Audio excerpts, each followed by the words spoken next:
Hello, welcome to a quick Tweedy Pubs video. Didn't actually intend to make this one. I'm out on a walk for my other channel, Tweedy Outdoors, that some of you may know about, and I'm passing through the village of Bledlow in the Chilterns. I stumbled across quite a delightful looking pub called the Lions of Bledlow.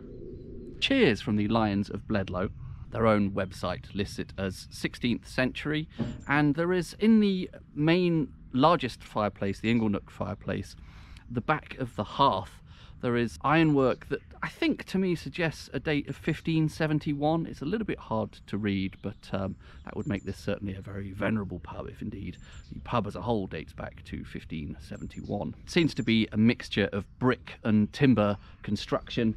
It has a wonderfully wobbly slate roof that is covered in moss currently. The brick is whitewashed and some of the external facing timbers are painted black, so it has a wonderfully sort of chocolate box sort of image to it. It's quite a low building actually. It's only just extends to 2 stories, and the upper floors have kind of dormer windows projecting into that slate roof. Inside, I think possibly the feature that grabs the most attention, over to the right hand side as you enter the pub, is the largest of the did I count a total of 3 fireplaces throughout the building, and it has that very much sort of Inglenook appearance to it. You can sit inside. Even I noticed an old plug socket quite inside the fire next to the seating. It's somewhat fenced off now. I don't know if anyone actually still does sit inside that Inglenook space. The bar counter actually tapers slightly, and that's quite often a motif of that interwar period, so I don't know if that possibly some parts of it had been replaced about 100 years ago. Some of the floor is tiled, some of the floor is wood flooring, which I assume is a little bit more modern,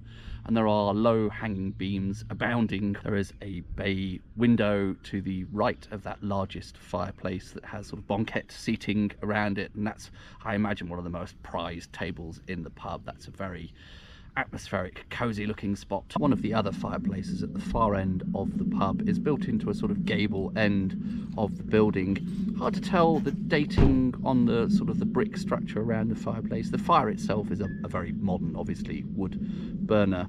I wonder if possibly that had a role as something like a bread oven or something in that surrounding brickwork at some point. It has that sort of feel to it. There's at least one high back settle next to what looks like a sort of former partition. Unclear whether maybe, as we often see in London with those sort of Victorian pubs, if the internal space may have been more separated out into more distinct rooms at some point. The walls inside are not overly festooned with knickknacks, but there are a couple of displays of, what is it called, militaria? Militaria, is that the word? I'm no antiques dealer. Things like old sabres, a spear even, and 1 or 2 sort of flintlock pistol type things. On the bar, I chose Wadworth 6X. They also had something from Tring Brewery, which is very local. Is it called Piggeries? Wadworth 6X is sort of, well, wonderfully sort of malty and unperturbed by citrus.